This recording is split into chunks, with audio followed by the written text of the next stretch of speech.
How did you hear about Islam for the first time? That goes back probably 20 years when we go back to the story of 9/11. The first time I heard about Islam in a very negative way. And if we're talking more of a positive thing, I learned about Islam probably 3 years ago from traveling, meeting these people, and then I really learned about Islam when I read the Quran last year during lockdown. How did you perceive Islam before you became a Muslim? Did you have any prejudice? Yes, I had very negative perceptions about Muslims. Especially, there was many attacks in the UK from extremists, and the media has a very good way of making that stereotype to 2 billion people when it's just a handful of bad people making those choices.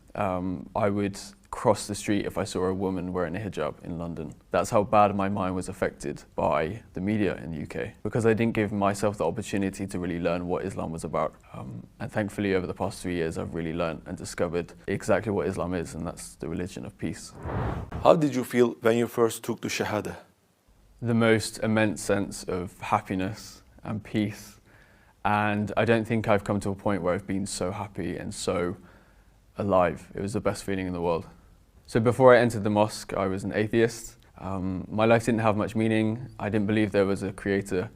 I thought after death, that was it. And once I entered the mosque and I took the Shahada and I took those words and I said those words, I was so happy, and I felt like my life went from black and white to color. It was the best feeling in the world. Islam, we have to pray, we have to fast during Ramadan, and we have some other things. Did any of them seem difficult to you before you become Muslim? Yes, they all seemed incredibly overwhelming. Especially as in the UK before I became a Muslim. I was on this journey alone. During lockdown, I couldn't see anyone, I couldn't practice with anyone. It was very difficult. Still to this day, I still get overwhelmed. But now, thankfully, after a lot of practice, a lot of work, I've got to the point where I can do anything with ease. How did you make that research? From internet? Which videos? Which speakers? Many YouTube videos, many stories that I've met from the people on the streets, and actually reading the Quran itself.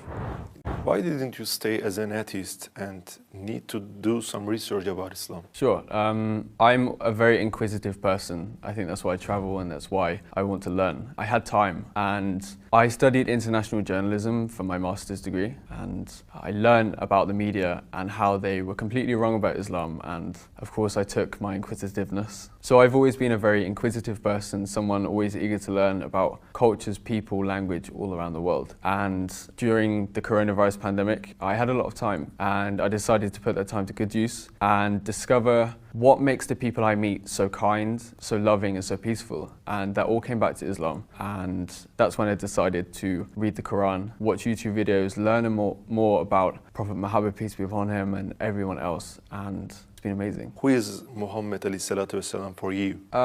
He's incredible, and I don't think I could find a better word for him. And I think everybody on this planet can learn a lot from him, and they could definitely put his life story into their own life and be a lot more loving, a lot more giving, and a lot more accepting.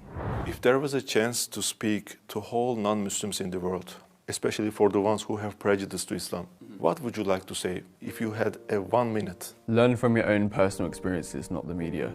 Travel the world, travel to Muslim majority countries, and give yourself the opportunity and the time to speak to Muslims and learn about their journey, their stories and their life, because I promise it will never be what the media says. And also when you travel around the world and if you see any kind of negativity, just know that Islam is perfect and Muslims are not.